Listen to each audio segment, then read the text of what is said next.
Have you ever thought about starting your own podcast? Well, we've got the information for you right here, and Dave's going to tell you about it. Absolutely, guys. We use this awesome application called Anchor FM. If you haven't heard about Anchor, it's the easiest way to make a podcast. Let me explain. First off, it's free. And who doesn't like free? Yeah, free's huge. That's what got us involved with it. Second of all, there's creation tools that allow you to record and edit your podcast right from your phone or your computer.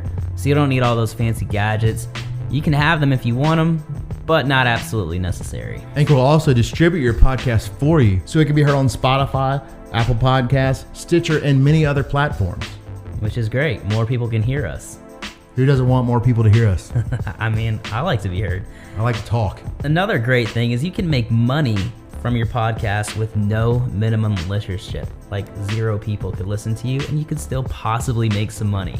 That's amazing. How does that even happen? It's everything you need right here to make a podcast in one place. It's a one-stop shop and it's all you need. Anchor FM. Yeah, so you guys, if you want to start this podcast, go to anchorfm.com to get started.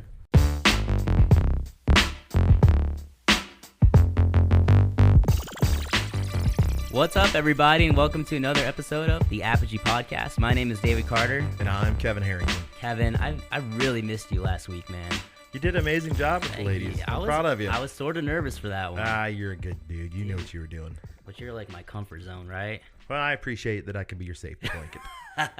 Even adults need those things. They do. They obviously do. Yeah, man. So what have you been doing this past week? Anything good? Yeah, just kind of had to quarantine. The wife got COVID. Yeah. So that's why I wasn't here. It happens. She only had it for like really 2 to 3 days. But Kevin, you were doing work for this podcast during quarantine. Big time. I was. You've set some major things up, including a new sponsor. We did. Let's talk a little about our newest sponsor to the podcast. Well, we're going to bring on Goat Tape now. Yep. So Goat Tape has decided to be a friend of the podcast You're show. a friend of the show and offer us some exciting discounts for our listeners going forward on their website and through Amazon. Yeah. So Goat Tape has been a part of the CrossFit community for a while. They offer really 2 major types of tape that I think that a lot of people use. The first one is kinesiology tape, which is what I use a lot in our clinic.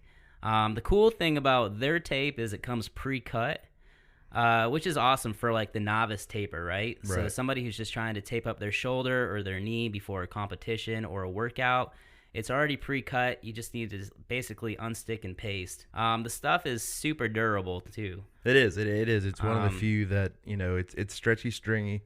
I think one of the things I like about it is you can get super sweaty and it's not just going to flake off like a lot of other KT tapes I've used. And what they're really, really known for is their straight up CrossFit tape. Yeah, their athletic tape. Talk about that. They have Scary Sticky, and that's what they're known for. They've been a major sponsor for CrossFit, going on 10 years now, maybe possibly more. And I've shot for them in the past. So I'm really, it's not, they're not paying us to do this. They're providing us. So it's not like we're, doing this, but I've shot for them. So it's very unbiased. Mm-hmm. Yeah, it may not sound that way, but it's the only tape I use. Yeah. So they've offered us a discount code to our listeners. Yep. It's a 25% off code at Amazon. And the code is all caps 25 Apogee, APOGEE on Amazon. And that's good till March the 6th because Amazon only allows for 30 days.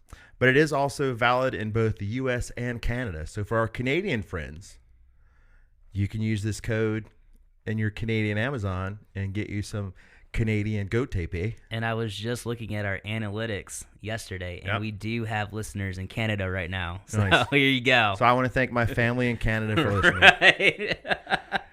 And then also, too, you can go to their website. It's www.goattape.com/discount/apogee.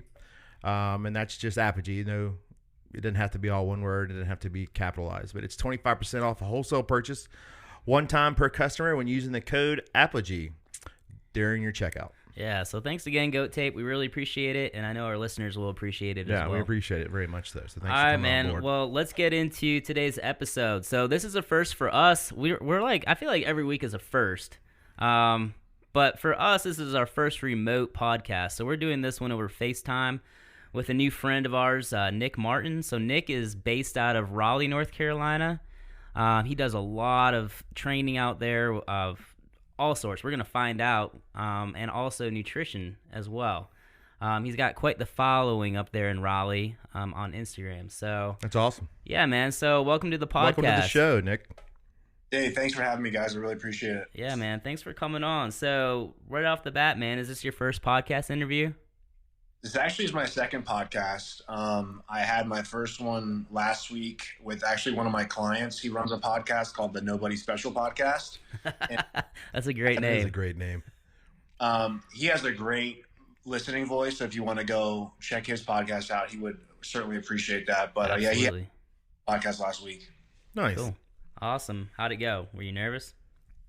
I was a little nervous. You know, it was like the first time I had really spoken with him outside of the context of me being his coach. Mm-hmm. And we actually ended up being like a 2-part episode because we kind of caught up, you know, broke the ice. And then we got into some more podcast topics around like training philosophies and things like that kind of towards the end. So it really made for a good kind of 2-part episode for him. Now, do you like to hear the sound of your own voice?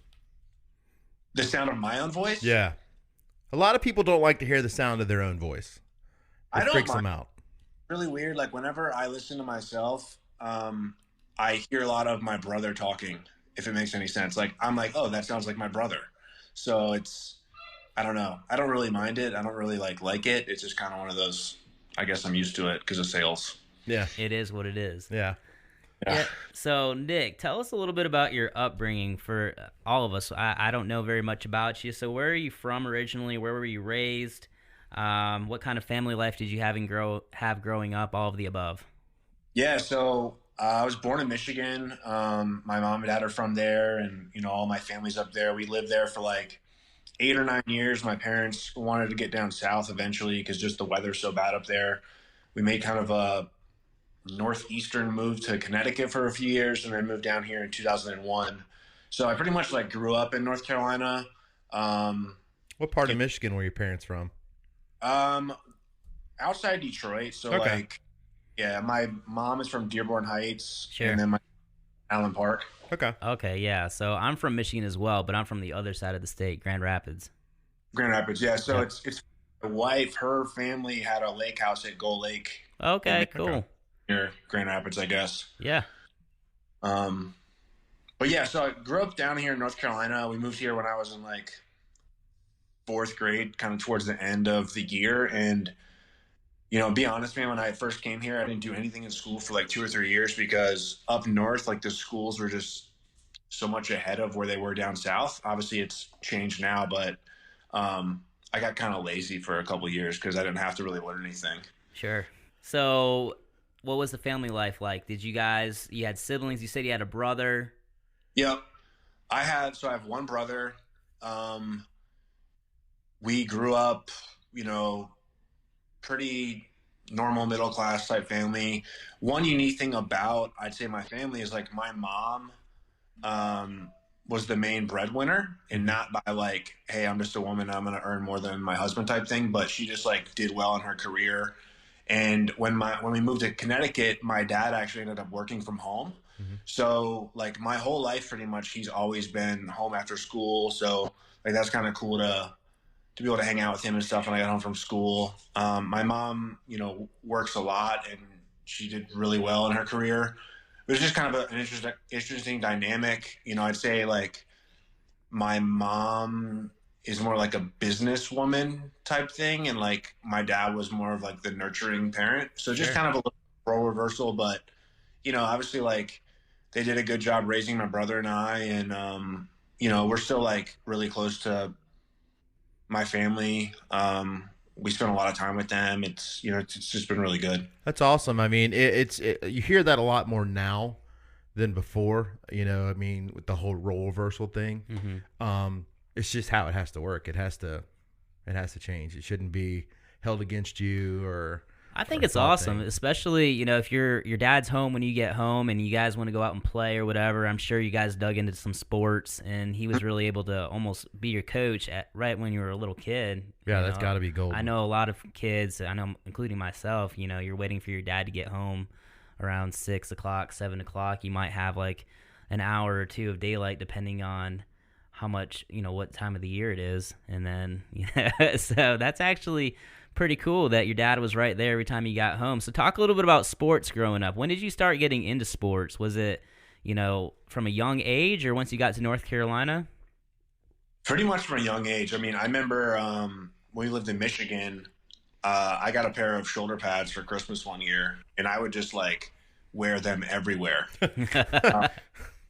My whole life, I wanted to be like an NFL football player. That's all I wanted to do, and that's my main obsession. I mean, when I was 5 years old, I was in Pop Warner football. I was also like a really big kid, so I had to cut weight, even though I was playing like 2 or 3 years ahead of me. Yeah, I remember a couple of times. I mean, obviously not eating like Thursday and Friday before the game and stuff like that, but a couple of times where I had to go run laps in sweatsuits and things like that before weigh-ins and weigh in like butt naked when I was like 6 or 7 years old just to make weight. What were you making weight for?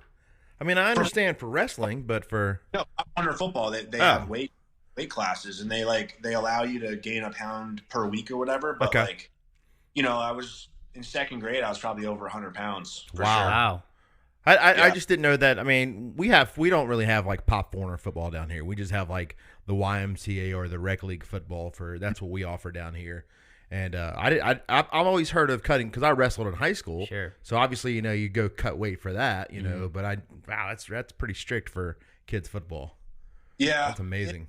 I have kind of like my opinions on like cutting weight when you're a little kid now that I kind of know more about nutrition. But it's like the discipline and desire to like achieve what I wanted like started at an early age. Like I set in my mind that I wanted to play football and I was going to make it happen. So if that meant basically not eating for 2 days to make weight, then I did that. They put those barriers in front of you. I mean, that's awesome. I mean, it's bad in a way, but it's also awesome in a way because it disciplines you as a kid to be like, hey, if I want to do this, it's incumbent upon me. It's my responsibility that I have to make the weight because the team's counting on me. Exactly. So were you a multi-sport athlete or was it all football? I dabbled in some other sports. I mean, like I quit playing t-ball when I was 5 because I would hit a home run and they'd make me play. I was like, this. Soccer. Like I said, I was a big kid. Right. Did you play hockey? I played a little bit of hockey. Like I got into lacrosse a little bit in Connecticut as well, but never too serious.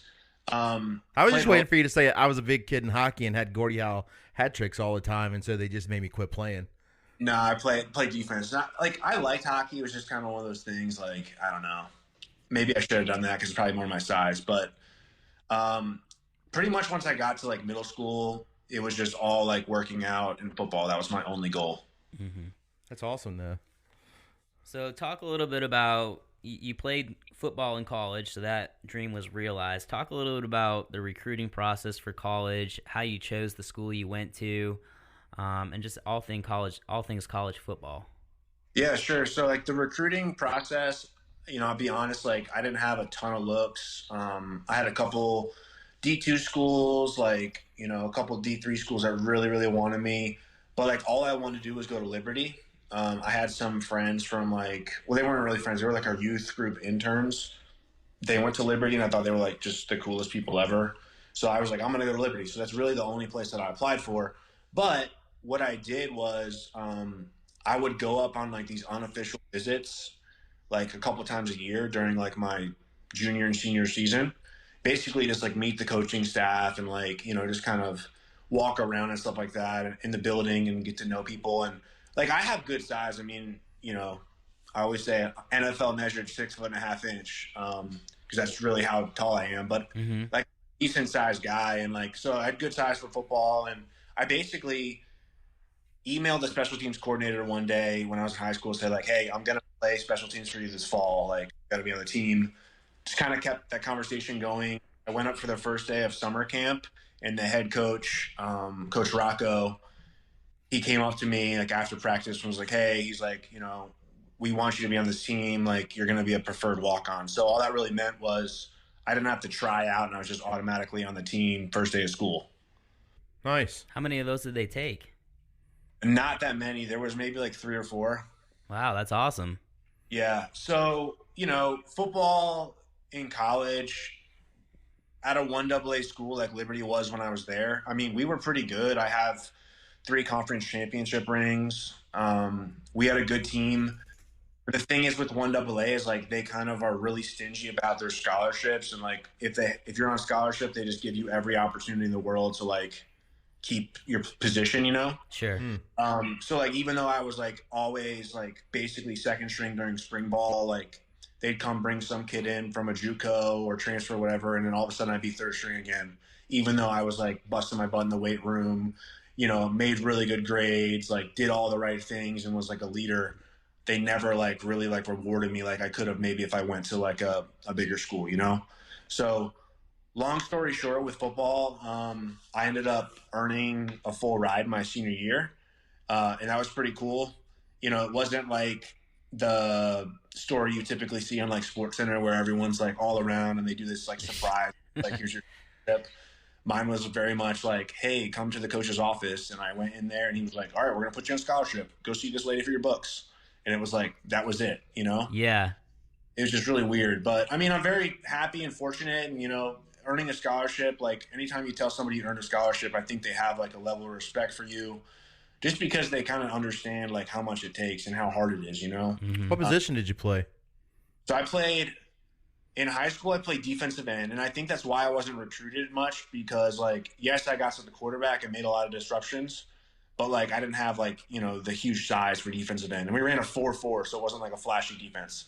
In college, I played outside backer, and then played a little bit of middle linebacker as well. And then my last year, the whole scout thing team I told you guys about, I had a couple injuries my senior year, and they put me on scout team even though I had a full scholarship as a senior, which made me really mad. So I started like blowing up the offense to the point of like the offensive coordinator was like, dude, you're way too good. He's like, come be my fullback. So I got moved to fullback my senior year. Oh, wow. That's cool. That's awesome. Yeah, so like I never played offense my whole life until my last season of college football. So did you love it? Offense? Yeah, I liked it. I mean, like, I like hitting people. Like at the end of the day, like I just like. You're a brute, man. Yeah, so like, it was fun from that aspect. It's definitely, I don't know. I wish I was like either two things. Either like be the size I am now as like a CrossFit athlete, like 205, 210. And maybe played like a safety or something like that, or been like just 250, 260 and just like a massive barrel of a fullback, Sure. I think one of those two like body sizes would have been more ideal for my career. Man. I think you should have played hockey. So I'm interested. I'm interested a little bit about this. So we had Hudson Frick on 2 weeks ago. I don't know if you know who he is, but I know. He's great. He's local here, and he played basketball at Florida. And one of the things he brought up was when he first found out about CrossFit, he didn't really know how to do a deadlift or like a pull-up or really how to squat appropriately, even though he went to a huge school like Florida with basically a world-renowned program, all the strength and conditioning that you could get, but didn't really know how to deadlift or squat appropriately. Now, granted, this was back in 2006 through 2010. Yeah. I'm curious, for your football program at Liberty, what was your strength and conditioning program like compared to what you're doing now in CrossFit? Man, we had one of probably the best strength programs in the country. Our strength coach was like a huge power lifter, but he just knew how to get you so strong. I mean, we would bench 3 or 4 days a week. We'd clean 3 or 4 days a week, squat twice a week. We did a lot of like CrossFit conditioning too. Mm-hmm. We called it, it was like 2 circuits. It was like the Get Big circuit and, I forgot the name of the other one, but it was all like interval stuff of like 15 or 20 second, just all out sprint, things like renegade rows, inverted rows, like jumping, lateral box jumps, like all this different crazy stuff. Our training was like pretty intense. I mean, I was way stronger than I am now, honestly. Okay. Wow. All right.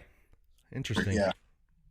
But like, I look back the way we hang cleaned and stuff like that. We used straps. I was not getting my elbows all the way up. Right. We weren't, squats. We were squatting at depth, obviously, but like a lot of guys kind of butterfly with the power clean and things like that. It was just move as much weight as possibly, as fast as you can.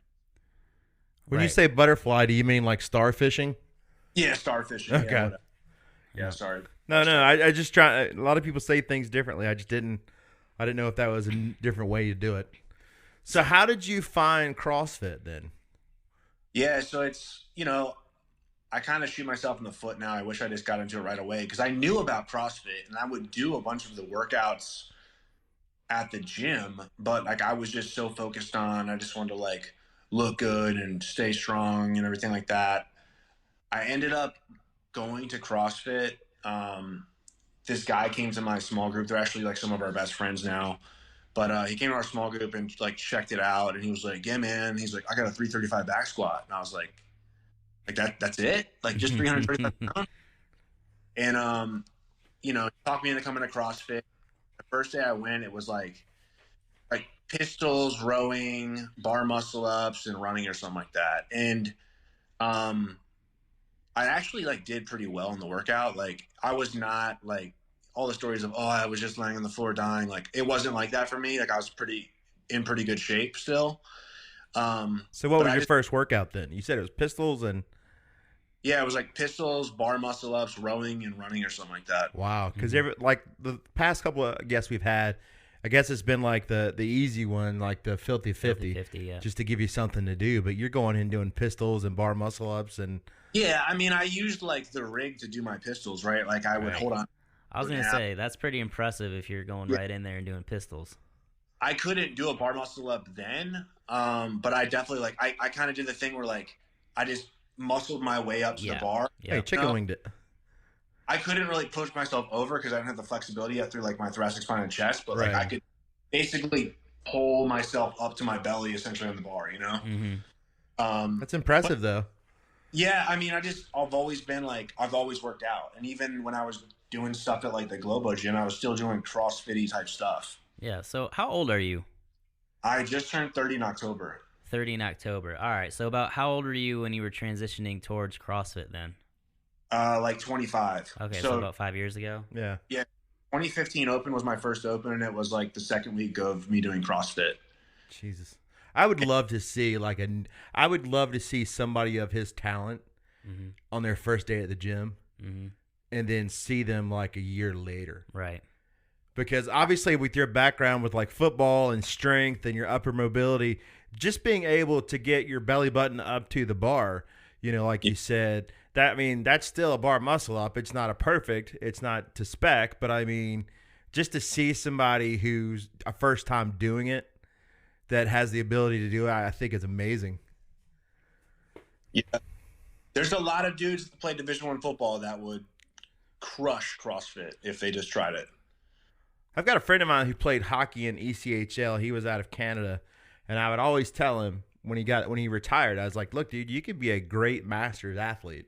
Yeah. He was like 35 I don't know, man. Those hockey players have a hard time translating to land. Chris Chelios? How do you think Chelios? How do you think he stayed so fit? Oh, I thought you were saying Chris Chelios is your friend. I was like, what? No. That's what kept Chris Chelios for playing so long, was that he basically was doing CrossFit the last 5 years of his career. Yeah, when I was in college, the hockey team had a basketball intramural team, and they were the worst team. They could barely walk on the basketball court, let alone shoot a hoop. That's amazing.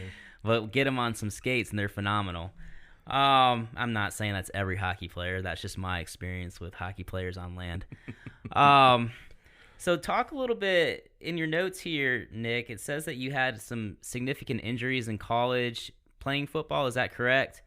And talk a little bit about your recovery from that and what kept you motivated to keep working out and really focus on your fitness outside of football before you found CrossFit. Yeah, so I have broke a lot of bones in my life. Like I broke my thumb, I think like 7 times. One time playing mercy with my brother, just a bunch of times like football and stuff like that. My first like real surgery was in high school, my sophomore year. I actually broke your coracoid process. It's like this little, you probably know what it is because you're like a, smart person. But for all the listeners, it's basically where your bicep attaches into your shoulder. There's a little bone there. in my bicep, I was making a sack and my bicep broke that bone off. So that was my first surgery.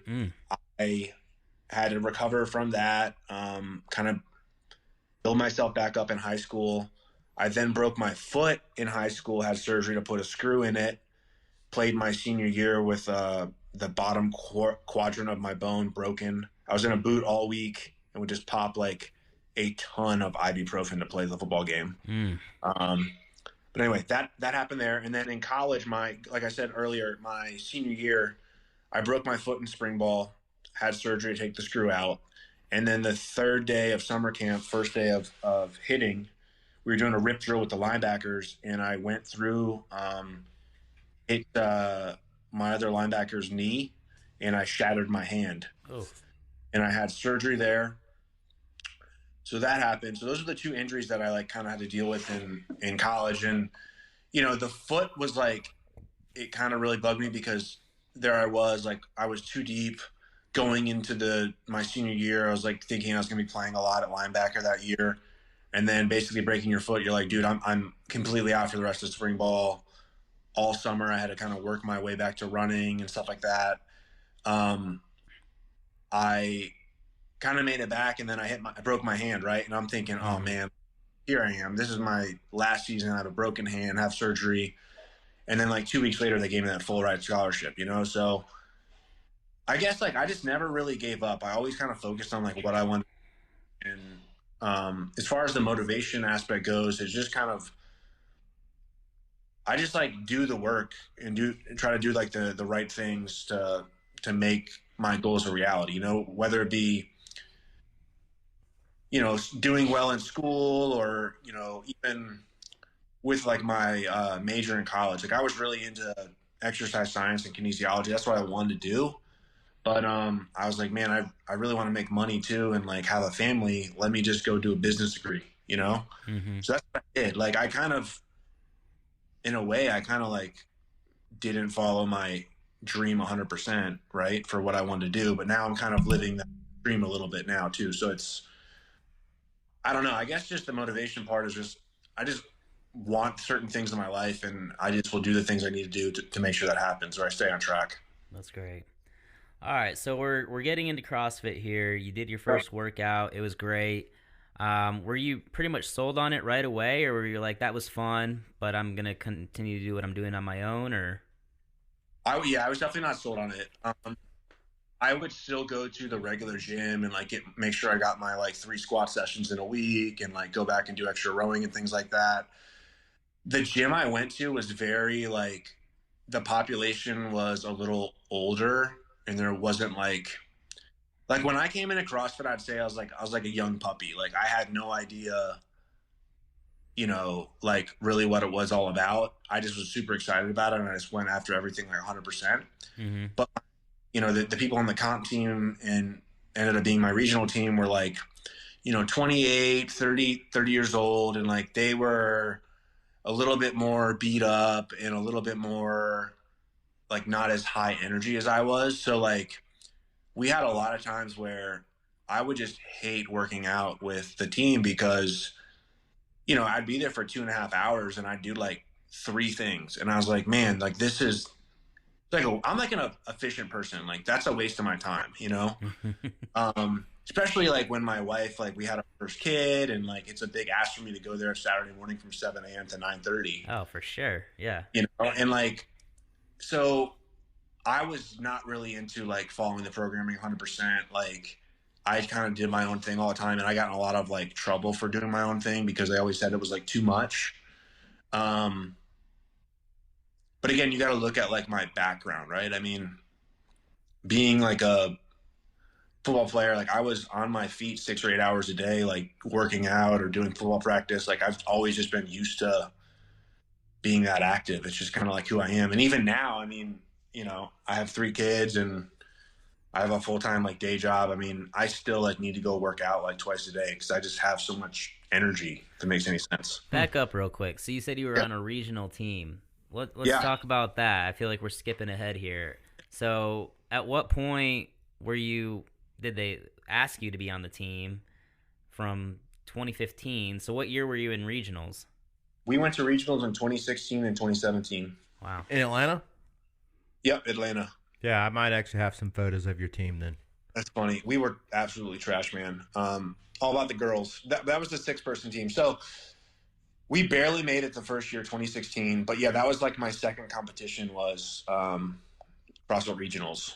Yeah. And the coach was like, "You have no idea like how big of a deal this is," and I really didn't. I was like, "All right, just a competition, you know." Had a lot of fun. We learned a lot.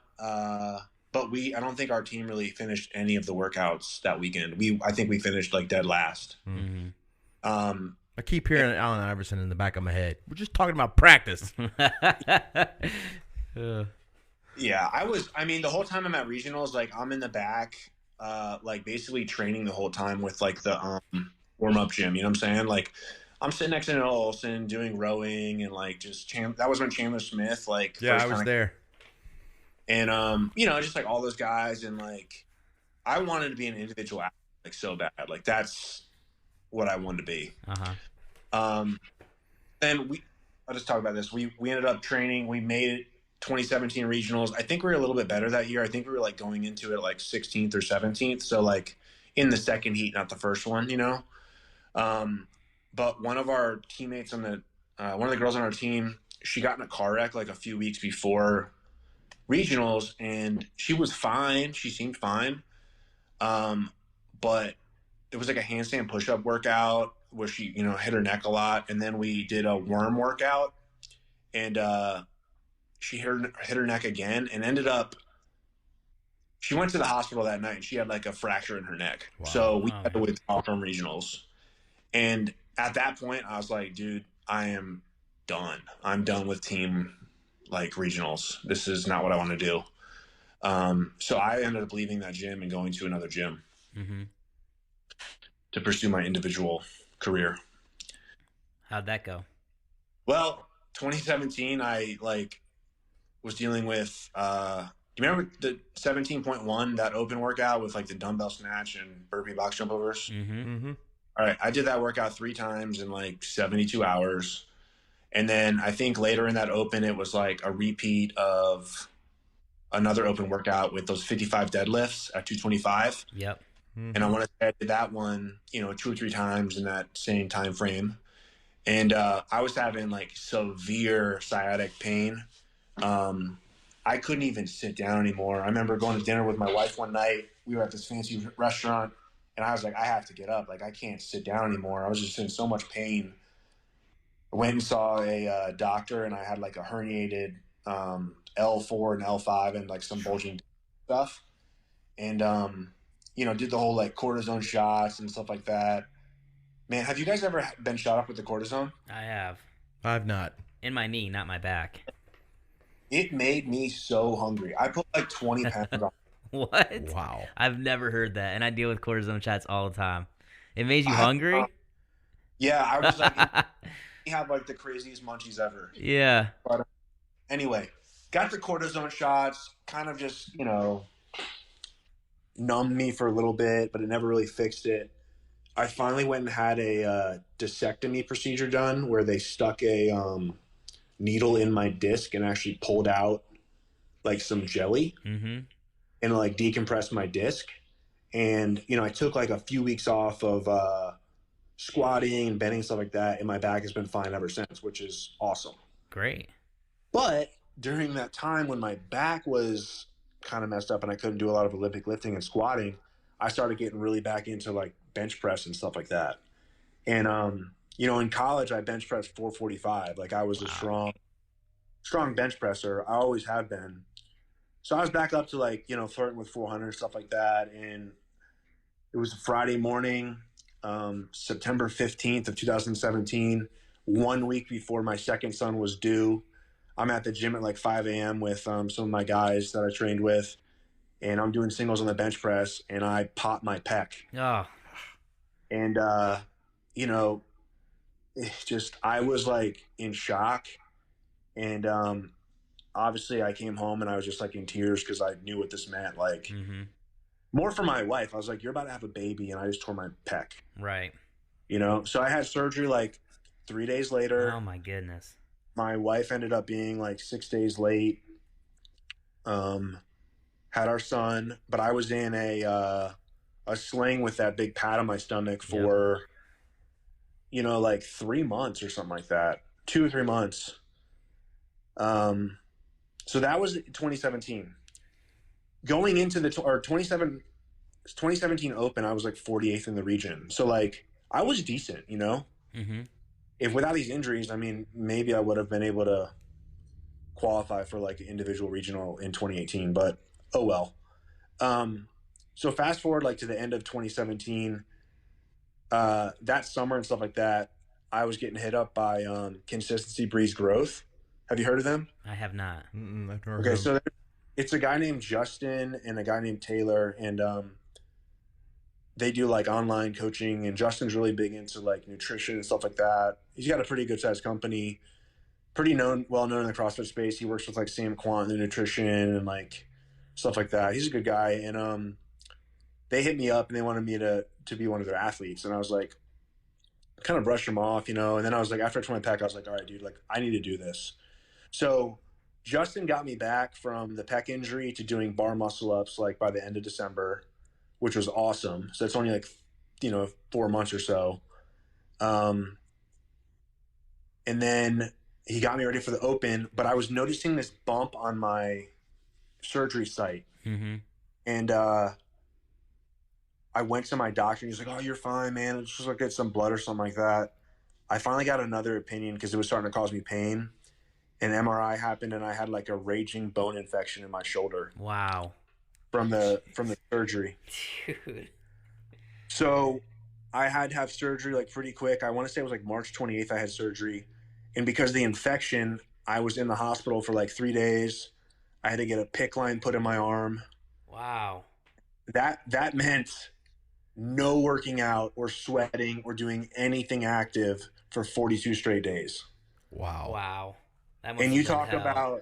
you talk about like a depression. I mean, I never had a sip of alcohol until I was 25, but like at that point I started like honestly turning to the bottle a little bit. I mean, I'm being honest, like it was just, it was like, I was just depressed. There was not another word for it. No, you see that often, man. When it comes to injuries, the mental game is almost worse than the actual physical injury. Oh, 100%. Mm-hmm. 100%. And like my training partner, Travis, I know I've been telling you guys about the pec injury, but I'm really not trying to talk about it anymore because he was like, dude, he's like, it happened, it's done. He's like, don't ever talk about it again, just to kind of keep me accountable, because the mental part too, like it's in the back of my mind, like I had this pec injury, it's affecting me, right? Uh-huh. I just can't let that be my reality. I have to kind of like work through it and get past it, and it was a really big deal in my life, but I am trying to get past it. So if you don't mind digging a little bit more into, this whole mental thing, kind of turning to the bottle a little bit, like how did you move past that? What helped you? I don't even know if I should talk about this. If it's too much, man, we can X this out, but okay. Well, I'll talk about it. I mean, I'm not super proud of it. So anyway, 2019, I guess. Mm-hmm. I had just switched jobs and I was like crushing it at Cisco, and I hit my number like a month and a half early, which meant I was going to basically make like 3.5 times commission on everything I sold after that. Uh-huh. And so like it was a good time, and my buddy who we started at the same time together, he hit his quota too. So we were planning on to go to like a Brazilian steakhouse, and we went and we had like a lot of drinks, and I thought I was fine. Ended up driving from his house back to my house, and I fell asleep like literally like maybe 100 feet from the turn onto my street. Mm-hmm. And I hit a car in front of me. Mm. And when you like wake up, you just don't really know what's going on. Mm-hmm. That's what happened. I like freaked out and I didn't know what to do. I just drove off. Oh. So like, anyway, I came in, my wife, she was already like, She was like in the family room, like recording me because she thought it was like weird that I was coming home so late, like kind of just joking. She was just gonna like whatever. And then I like, rushed in the house, didn't even see her, went into the bedroom, couldn't find her, came back, and she was like, what happened? I was like, I just hit somebody. And it was like, she just got really pissed, obviously, right? Yeah, for sure. And I mean, here I am too. Like I'm a Christian. Like this type of stuff shouldn't happen to me. Like, because, this is not the right thing to do, especially as like a father and like responsible human being. I have a job and all this stuff. So all these thoughts are going through my head. She's like, you gotta go, turn yourself in. So I call my dad, going back to like my relation with my parents. I really do like value what my parents have to say and stuff like that. And yeah, absolutely. I call my dad and he was like, we got to go turn you in. So like he picked me up, drove me to the police station. They had me wait outside. They then came back and like looked at my car and stuff like that. And the police officer, he was basically, he like, did this whole thing and all this stuff. He's like, listen, he's like, this is a hit and run. Like they didn't catch your license plate. He's like, I'm not going to breathalyze you. I'm not going to do anything. He's like, but I just wanted to ask you this question. I want you to think about it. Don't even tell me the answer. Did you have too much to drink tonight? And, at that point I was like, dude, I gotta get this under control. Wow. Because my life could have like completely shifted. I mean, dude, they would love to throw a person like me in jail, someone who like does well and has a family and all this stuff. Like, yep. It really could have messed my life up for sure. So all I can think of is like the word grace, that's really the only word I can think about in this situation. And that really is what kind of made me kind of have this come to Jesus moment of I'm, not really like, this is not a good path to be continuing on. I need to kind of like wake up a little bit, right. And this whole time I'm like, we're still like, we go to church all the time and like we're a small group and active with church and stuff. But still it's like, this was just something that was kind of like a little bit of a, a demon in the closet type thing. And, it could have really changed my life. It's amazing how things like that can just creep up on you. You don't think something's a problem. And then you just have that wake up call. And we see that often in life where we just get a wake up call, and it is very scary. I've had wake up calls like that in my life, almost to that extent. And sometimes you think about it, like I'll wake up in the middle of the night sometimes just freaking out because you think about that in the past, how what you have right now could have been drastically different if that situation went the other way. And it's just one of those things where I think about it often, and I just have to like pray right there and, just say, give thanks that did not happen. I think that's an amazing testimony right there. I'm glad you shared it. Yeah. Thanks. Yeah, for sure. So I wouldn't be ashamed of it. I can see on your face, it weighs on you heavily. Yeah. And I think that in and of itself, too bad people can't see the video and you, but obviously that was genuine, yep. And it affected you, and it still is affecting you to this day. And so it's a great reminder that you'll always have. It's a story, it's your testimony, like he said, that you'll always have, but at the end of the day, we're all human. We're going to make a mistake. It's just, where is your mistake going to happen at, and how are you going to be able to learn from it? And obviously, you did the right thing, and like you said, it was the grace of God that you weren't arrested, that they didn't take you in and everything. I mean, a lot of things went in your way. I mean, you're right, but at the end of the day, you turned yourself in. I mean, that's a lot of people wouldn't do that. A lot of people wouldn't have done that. So don't let it be. Don't beat yourself up over it. No, I think you definitely came out a better man because of that experience right there. It's definitely something like my wife and I've had to work through, and a lot of kudos to her for like sticking with me. Yeah. I've definitely messed up more than she's messed up, if it makes any sense. No, I think we all have. I think every man who's married can say that. I mean, I'm not here to give wedding advice or marriage advice, but right. it's we have to take a huge thank you to our wives for putting up with our tomfoolery. Hey guys, we'll get back to the episode in a moment here, but we want to take a quick break to thank our sponsor for this episode, CrossFit Greer. If y'all live in the Greer area and are looking to join a CrossFit box, go ahead and look up Jen and Reagan Green, owners of CrossFit Greer. Mention the Apogee Podcast to them, and they will give 10% off your first month's membership. We also want to thank Blitz Belts for their continued sponsorship of the podcast. They're offering our listeners a 15% discount at checkout. All you have to do is type in Apogee, all caps. That's APOGEE for your 15% off discount. What was your favorite experience with a CrossFit event in your past? Yeah, so I did this competition down in Florence, South Carolina a couple years ago. This guy named Justin Graham used to run it. Independence Games. Independence Games, yeah. Great competition. We were like in some arena thing. It was pretty cool. But we went down there one time for a team, me and my other buddy John, and man, I was just having so much fun out there. Like I was racing this kid, doing burpee box jump over. I was like looking at him the whole time, and it was just a lot of fun, you know, like stuff like that where you just feel like you're able to just kind of push. Was that the first year or the second year of it that they were inside?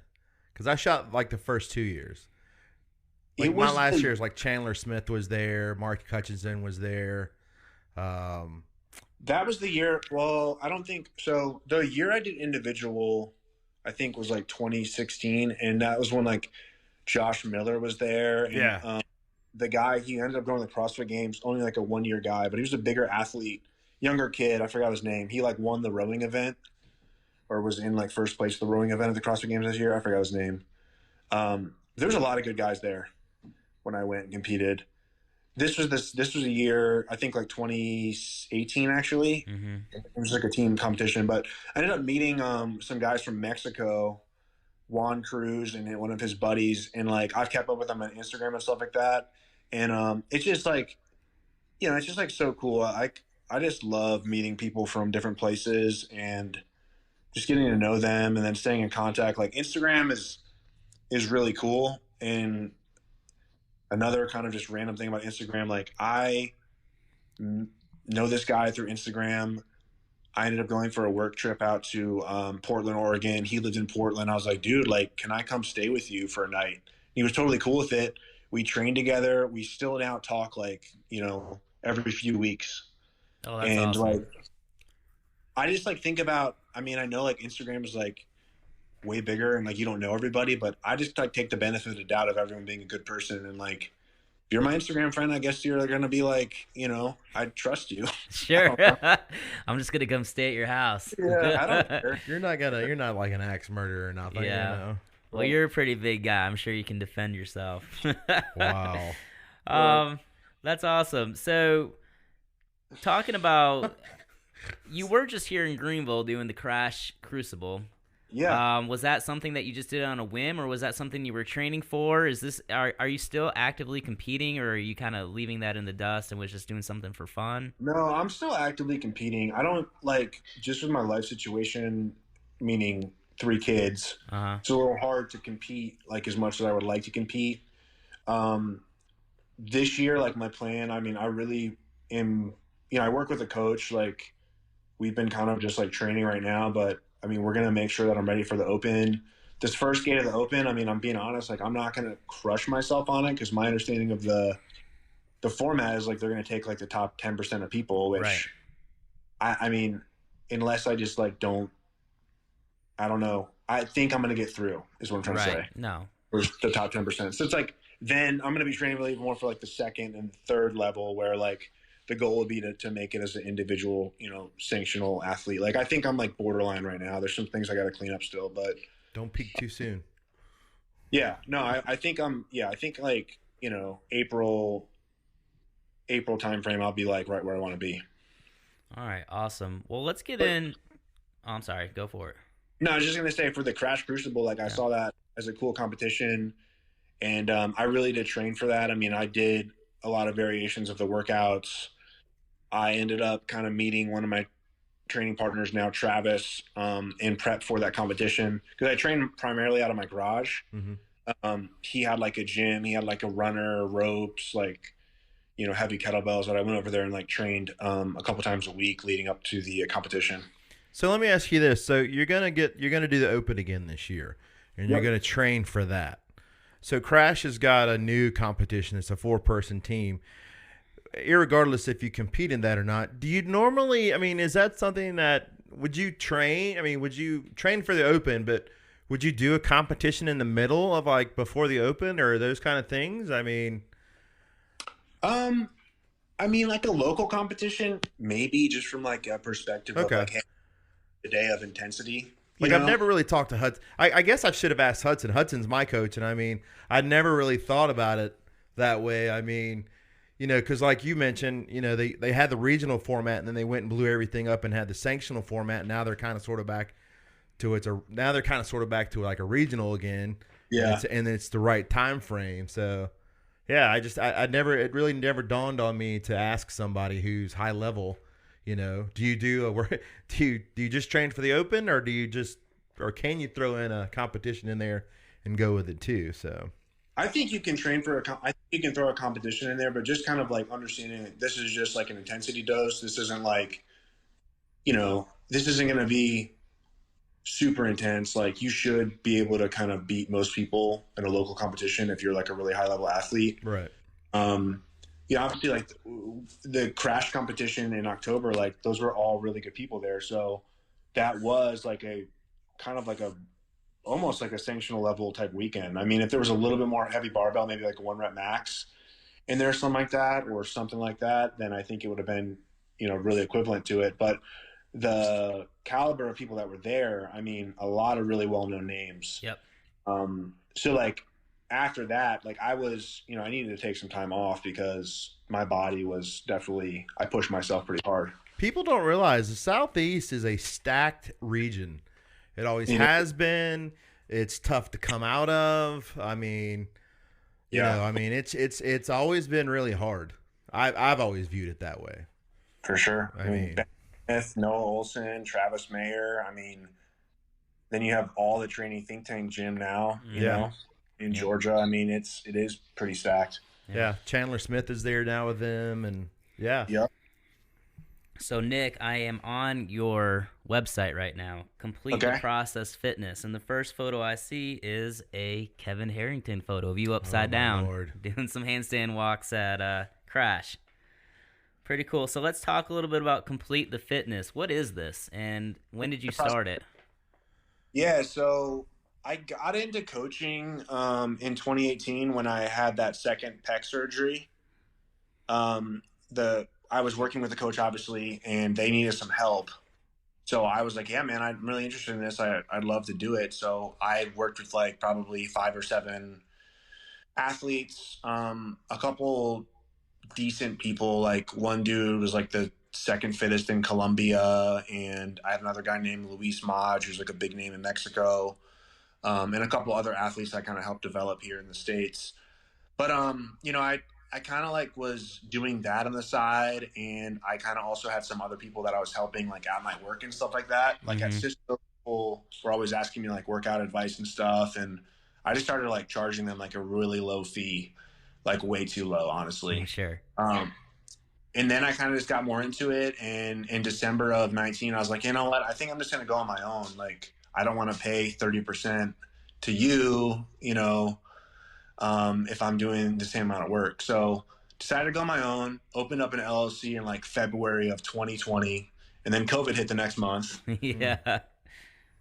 I'm like, awesome, man. I just spent like $500 in this LLC, all this junk. And I have clients, but like, now I'm having to make all these home workouts and do all this different stuff. And it was like really stressful. I ended up going to like LinkedIn and just like, I'm a salesperson, right? So like, I just use LinkedIn to find leads and stuff. I literally started doing prospecting on LinkedIn for business owners in my area. And I got like 2 or 3 people to be interested in me. I've kept them for over an entire year now, and they've been some of my best clients. That's awesome. So like I love CrossFit. I do have a lot of CrossFitters that I work with, but I also work with like just general fitness population as well. So people that go to Globo gyms, people that want to lose weight, like, really any fitness level I work with. But the idea behind Complete the Process Fitness is like a lot of people are on this fitness journey, right? And they get started, they kind of are doing it.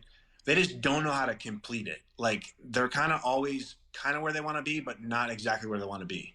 So I'm going to help my clients complete the process of their fitness, whether it's really dialing in their nutrition, dialing in their training program, is ultimately helping them reach their goal, regardless of whatever their goal is. So it's been awesome, man. I really like it. I mean, every month, I've grown. I have my brother helping me out. I have another guy named Mike Swift, who's one of our high school buddies, helping us out as well. And I think we have like 48 or 49 people we're working with. Wow, awesome. So it's, it's pretty good size. I mean, the salesperson in me, like, I just want to kind of keep growing it every single month, from like a revenue perspective. So that's what I'm doing. And, been investing a little bit more into it with like the website and, just trying to grow it. This ultimately is kind of like my retirement plan. I mean, I'm 30 now. Like, I really would like to be retired when I'm 40, and not from like a stop working perspective, but like a stop working for corporate America type of perspective, and like do my, Are you still with Cisco? No, I'm not. So I'm actually at a company called Class Wallet. I just left Cisco, I guess January 25th, technically. Okay. But so this is brand new. Yeah, I've been with Class Wallet for like a month and a half. So I kind of did both for a little bit. Mm-hmm. Now, who's the company again? Say it one more time. Class Wallet. Okay. All right. So what we do is we help schools like distribute funding to who needs it. We offer a virtual wallet for teachers to be able to buy supplies that they need. Oh, that's awesome.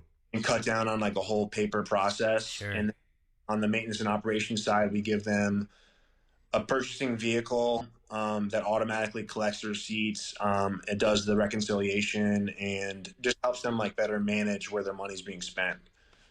So it's a software company. They, one of my old bosses from a couple of jobs ago hit me up about it. This is like a big step up for me. And I have a really big kind of hand in growing this business and like, a lot of responsibility as far as like, I mean, we're really going to market, so it's like, it's completely different than it was at Cisco.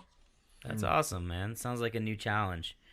Yeah, for sure. So as far as the business goes that you're running, your clients, are a lot of them just from all over the place, or a lot of them right there in Raleigh?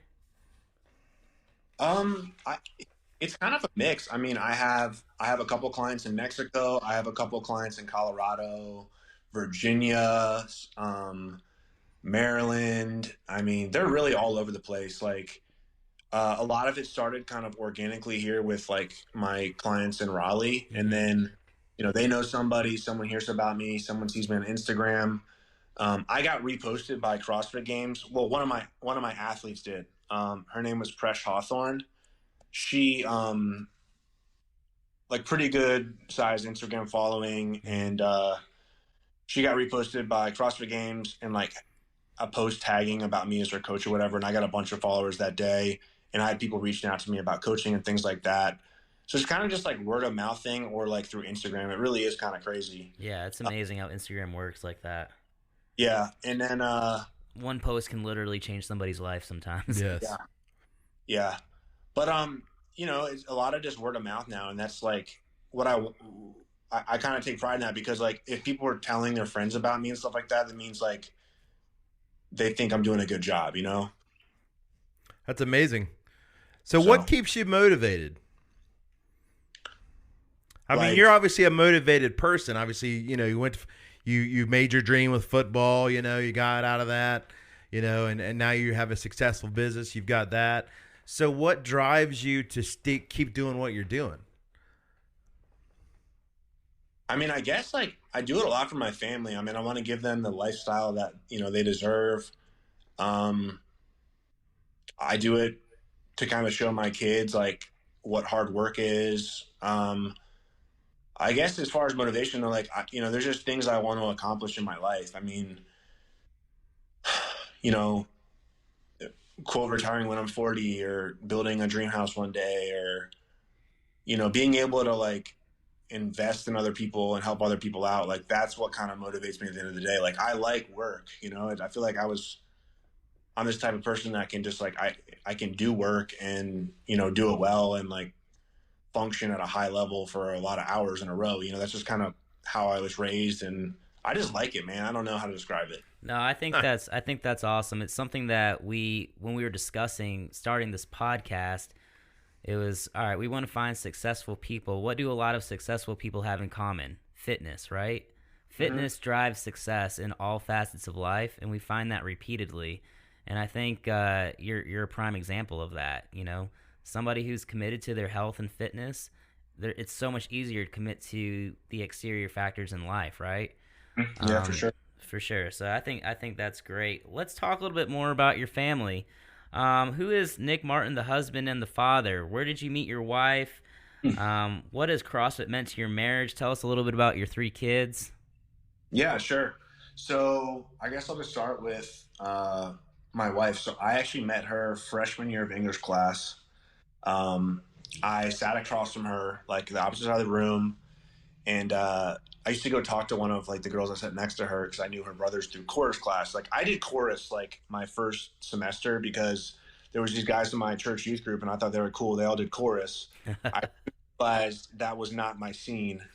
I mean, I like singing. I just like the whole chorus and acting, and that's just not really like. Hey, right. I did chorus. I did concert chorus. You have to do the body swing and I did the hand coordination Yeah. I still have the songs in my head. They're still in my head from my freshman year of chorus class. That's hilarious. Anyway, I met my wife freshman year of English class. We kind of reconnected the first day of sophomore year, and kind of just walking around in the lunchroom, I was like, hey, you want to sit together? Like, because I didn't really know anybody else in my lunch block. So we started sitting together, and it was so funny. One of the guys on my football team was like, yo, who's that girl you're with? I was like, oh, she's my friend now, but she'll be my girlfriend one day. Like, we weren't even talking or anything. Wait, was this high school or college? High school. High school. We're talking high Wow, school here. High school. That's awesome. High school. Anyway, I tried calling her a few times and like she wouldn't pick up. And this was back when like we only had like 10 text messages a month, So right. Like, yep. Oh shoot, this cost me 10 cents. Like, you know what I'm saying? Right. So anyway, started talking, and we started kind of like, we started talking, and then she made me go talk to her dad. And I was a big guy, like in high school, played football and stuff. He took me to this pizza place. Or first off, he took me to a coffee shop, and I was like, yeah, I don't really drink coffee, And you're a freshman in high school right now? No, this sophomore this year. Okay. Yeah. Still. The dad taking you out to coffee to me. Yeah, that's pretty good, man. That's bold. 16-year-old guy being taken to coffee with her father. Yeah, she must have been the real catch, man. So I go to the coffee, and like he's like, oh, there's pizza next door. So he goes and gets me a pizza. He orders me like 3 slices. And I'm like eating it like a little high school girl, like barely taking any bites. She's like, for a big guy, you don't eat that much, Yeah. You're like, no, dude, I'm a freaking savage. Give me a whole pizza. I kind of like asked him and stuff like that. And he was like, so why do you want to date my daughter? And I was like, wow, that's crazy. It's like, respectable though, but that's crazy. I was like, I think she's pretty and like she's cool. He's like, it's not really the answer I was looking for. What did he expect from a sophomore in high school? That's hilarious. Wow. So anyway, he gave me the blessing, and she calls me on my way home. She's like, my dad like said I could do, and I was like, oh, cool. She's like, yeah. So are we like official now? And I was like, it didn't even cross my mind that was the next step, Right. That's crazy because you asked her, but she was willing, but your dad had to okay it. Her dad had to okay it, yeah. You always hear those stories like, well, I'll be sitting right here with my shotgun when you come home. Right, darling. Right. And you always hear about the stories like, you take your future father-in-law out to ask, for his daughter's hand in marriage. But so it's like a reverse. Like it's a like, sophomore in high school. He had this plan going on. So are you guys best friends now? Yeah, we're good friends. Yeah. It's good. What you didn't really realize was that this was her dad always did that. That's why he took you to the coffee shop, because he had like, let me get the 3 pizza special or the 2-piece special or the 1-piece special. Yeah. And you ranked right up there, and you got the 3-piece special, and you were in like Flynn. You know? Okay, so we dated through high school, and I remember like one of the first. So corny, do you when I talk about this, but it is what it is. There was like a Diamonds Are Forever commercial that popped on the screen, and like we're like sitting on the couch next to each other. I look at her. I was like, listen, I'm not going to tell you I love you until I really mean it. And I know it sounds so stupid saying it now, but we waited like 8 or 9 months to say I love you. But when I said I love you, it was like 100% commitment. Like there was no, like that was it, you know, in my mind. Like this is the person I'm spending my life with. So I was 17 years old or whatever, and I said that, and that was it. Like I was just committed. So went to college, stayed together. Obviously, there was a lot of difficulty. What was really cool is, you know, we grew up together. So like we've been able to kind of have really formative impact on each other. Like different than her brother and sister.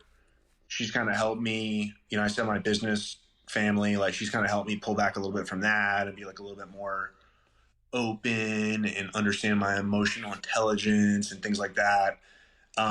So it's been good, but yeah, like we kind of kept dating, and then, you know, I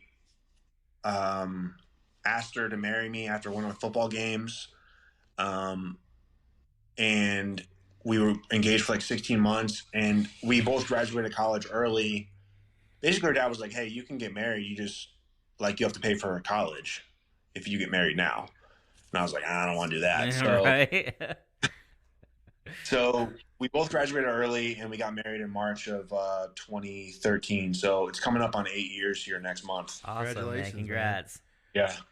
So fast forward a little bit, because we've been together for so long, it was kind of like, you know, we just always wanted to have kids, and it was like, let's just go ahead and have them now. And my philosophy was, I was like, I didn't have any money then. I was like, I'd rather just have kids when I don't have any money, and like, you just kind of make it happen, you know?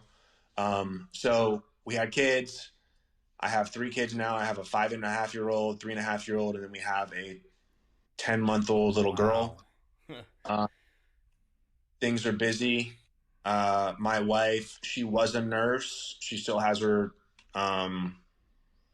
license, but she ended up, when COVID happened and we had our 3rd kid, she decided she's just going to stay at home. So she stays at home now full time. She does homeschooling for our older son, does a little bit of stuff with the middle son, but we actually have like a interview coming up with like a dual hybrid type homeschool in school type thing, like you know, co-op kind of thing. Yeah. So like that's coming up on Tuesday. So, you know, just it's good. I mean, we were talking last night. It's like 5 years ago, we just lived such different lives, you know, like we were talking, I don't even remember what I did on like a Saturday. Right. No, me and my wife had the same conversation all the time. Man, it's so crazy, but you know, I wouldn't trade it for anything. And the way I look at it, like when I'm 40, like I'm going to have a 15, almost 16-year-old. Like that's kind of cool to me. You know, it just gives us a lot of time to spend. Like hopefully our kids will have kids early, and you know, I could see 2 or 3 generations, I guess, essentially from while I'm alive, you know, which would be really, really cool in my opinion. So that's that. I guess for my kids, like my son Hudson is like a spitting image of me, I guess, like not necessarily looks, but like just the way he does things and his mannerisms and like his intensity and emotions and seriousness. Like it is kind of funny to see. He likes like brown rice and egg whites, like just like really healthy stuff. And it's not like I've always taught him that. He just likes it, you know? Right. My Lucas, who actually just got through having coronavirus. He was the only to get it. Oh man. In our family.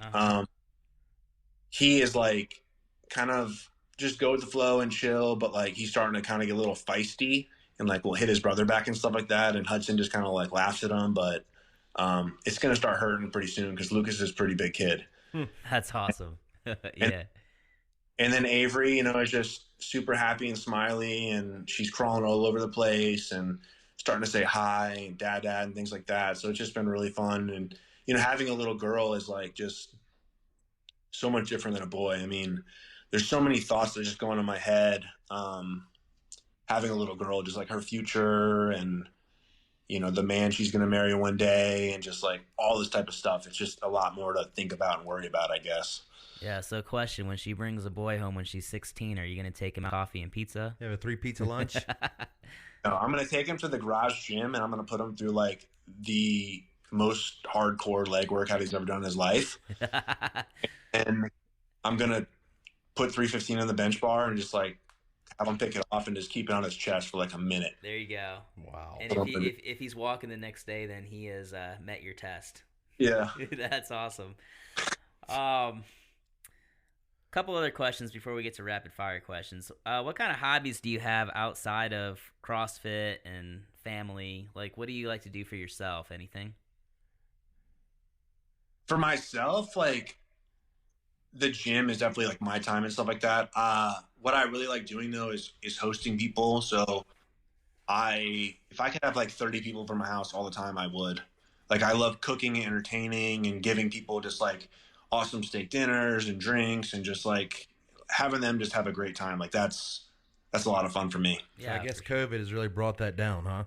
Dude, yeah, we didn't get to hit on it, but like, yeah, this COVID thing is like, it's been tough on me, like, I just like seeing other people, and my wife is definitely like more reserved. Like she could just kind of sit at the house and be fine. And I like having a lot of people over and just, I don't know, it gives me energy, No, I totally understand. I totally understand. Yeah.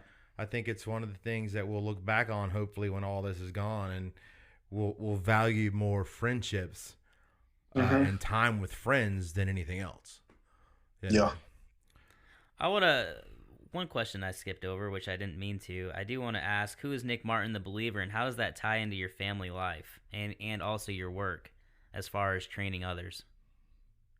Yeah, so, me as the believer, like I would say early on in my Christian walk, like, obviously grew up in church. When we came down to North Carolina, I feel like things really opened up for me and I kind of like really understood the gospel more. I really fell, in love with Jesus. And I remember just going up to my room and just for like hours a night, just like reading my Bible, listening to like David Crowder Band CDs and things like that. For sure. Just like super into it, and obviously like you kind of,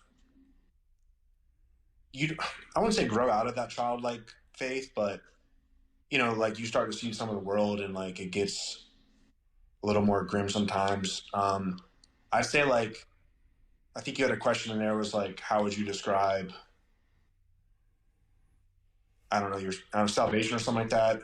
Our church, they do a really good job explaining this. J.D. Greer, he says something along the lines of, I can't do anything to make God love me anymore, and I can't do anything to make God love me any less, So it's like he's done it all for me, and like that's all I can really rely on. And ultimately, it's like I'm at this place in my life where I'm just trying to like give more of my thought and affection to God, and like just trying to have him lead me, right? Like we're in a weird time where we're really busy with the kids and I can't be as involved as I want to be at church just because of the kids' ages and things like that. But I'm hoping that, I'll be able to leverage the things that God has given me to bless other people. We have this extra bedroom in our house. We have a friend coming to stay with us. She's going to be travel nursing. So like, that's really cool. We get to have that. As far as the business goes, yes, I want to make money, right? But I've been able to like use some of this money to help other people as well. Like, whether it's donating people's charities or supporting people with their CrossFit adventures and things like that. Like, if someone asks for something, like I really do want to help them out and give what I can give, So, like, really, I'm just trying to like just bless other people because God really has blessed my wife and I. And I'd say as far as like my relationship with God and my clients, I mean, this business has allowed me to play some sort of like mentor role with some of my younger clients. And, it's been really cool because I got this one kid named Chandler, and he is a believer, but like just seeing his personality just change as he's kind of like found fitness. It's been really cool, and like he's just gained more confidence, and you can just see the fruits of it, you know. Mm-hmm. And I have another kid. He's one of my buddy's kids, and I've just been kind of mentoring him and investing him on the football side of things. And like, again, you just see this level of confidence. You see like their desire to achieve their goal, and like when you support them, it just feels really satisfying, you know. Absolutely. But I try to like tell my clients and ask them like, you know, what can I be praying for you for? Like, I really want to be open with them. I make it a goal. Like I use True Coach. I really try to comment on every single person's workouts, like every single day. Mm-hmm. And it takes a lot of time, but I think that's why my clients stay with me too, is because I actually do care about them, you know? Right. So that's, I don't know, that's how I've been able to kind of use my faith a little bit is, you know, just with my coaching and stuff, I say. No, I think that's an amazing testimony right there. It is funny, you know, I think a lot of us who grow up in Christian households, we go through that, right? Where we have, you know, the teenage youth groups, and we're really invested in those groups, and then we go off to college and we realize there's a great big world out there with lots of enticing and fun things to do, and we kind of drift away. I know that happened to me big time. And then you come back and then you really appreciate everything that your parents taught you when you were younger, and just trying to find that balance where you're not thrusting your kids into too much to where they can't figure things out by themselves has been something that I try to focus on as well, you know, through parenting. And then also, yeah, I love how you're shining the light through your work as well. So great testimony, man. I love what you're doing out there, and I really hope it continues to succeed. I know it will, because when Christ is at the center, things seem to thrive, like we like to say around here. It's very true. Should we get to some rapid fire questions? These are like 8 to 9 different questions that we'll just go through real quick. Just one word answers or what? Just keep it to a couple sentences at the most. All right, so our producer here, Harrison, he's not in the picture, but he's with us every episode. He's the guy who runs the show here. If he gave you a prepaid black card and said your wife is picking you up at the Raleigh airport and y'all are heading to anywhere you want, all expenses paid for a week, where would you choose to go right now? I would do a private yacht in the Caribbean. That's what's up. That'd be awesome, dude. I could get behind that. Yeah. I could get behind that easily, especially right now, dude. I'm complaining about the weather, even though it's in the 50s, and then I'll call my parents, and I was just talking to my dad the other day. He's like, I really enjoyed talking to you, but I got to run because it's about to snow, and I need to go get some wood from the backyard for the fireplace because it's literally going to snow for the next 4 days. And I'm like, all right, well, I'll stop complaining about this 50-degree weather right now. All right, here you go. All right. So, do you like cats or do you like dogs? Neither. Oh, wow. Okay. No animals at all. Well, we actually put a deposit down for a golden doodle.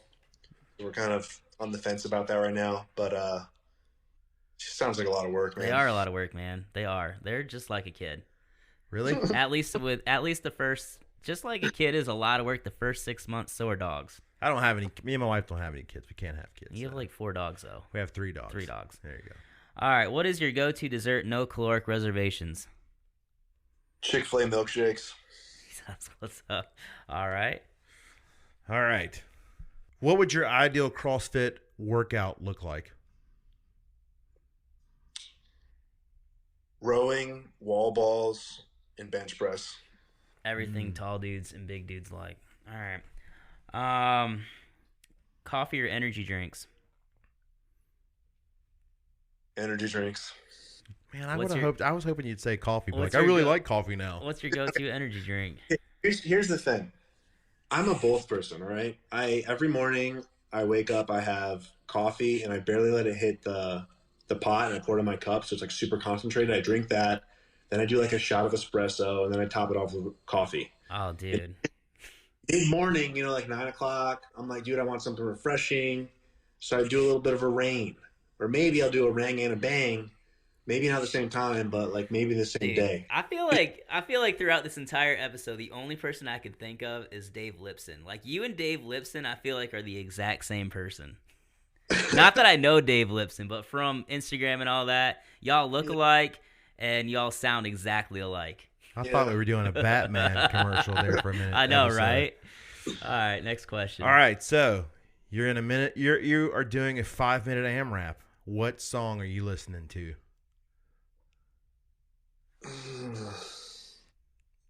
Am I in a public CrossFit class or am I in my home gym? Your home gym. Your home gym. You know what? I've been on this, he's a Christian rapper. His name's YB, and he's got this fire emoji. It's called Fire Emoji. It's like this album. It's like 8 songs. They're all like 2 minutes long, but Fire Emoji 6 and 7, those would fit the 5-minute AMRAP right there, and they're pretty good songs. We'll have to look that one up. All right, so since you have 3 kids, you can just answer this in general. But if you had a magic wand and you could pick an activity that your kids would love and be good at, what would it be? School. School. That's a great answer. All right. You're at the games. You're in the final round. Who are the other 2 athletes that you're competing against to win the CrossFit Games? I think Sam Quant and I'm blanking on his name now. He's a big dude from Georgia, actually, I think, or Florida. He's got long hair. It's like CrossFit Thor is his name. Oh, Christian yeah. Yeah, I know. The guy who front squatted like 490. Yeah, dude, that guy is really, really good. Yeah. Sweet, man. All right, well, that wraps up the rapid fire questions. So where can they find you on like social media? Obviously, you're a big fan of Instagram. Where can they follow you at?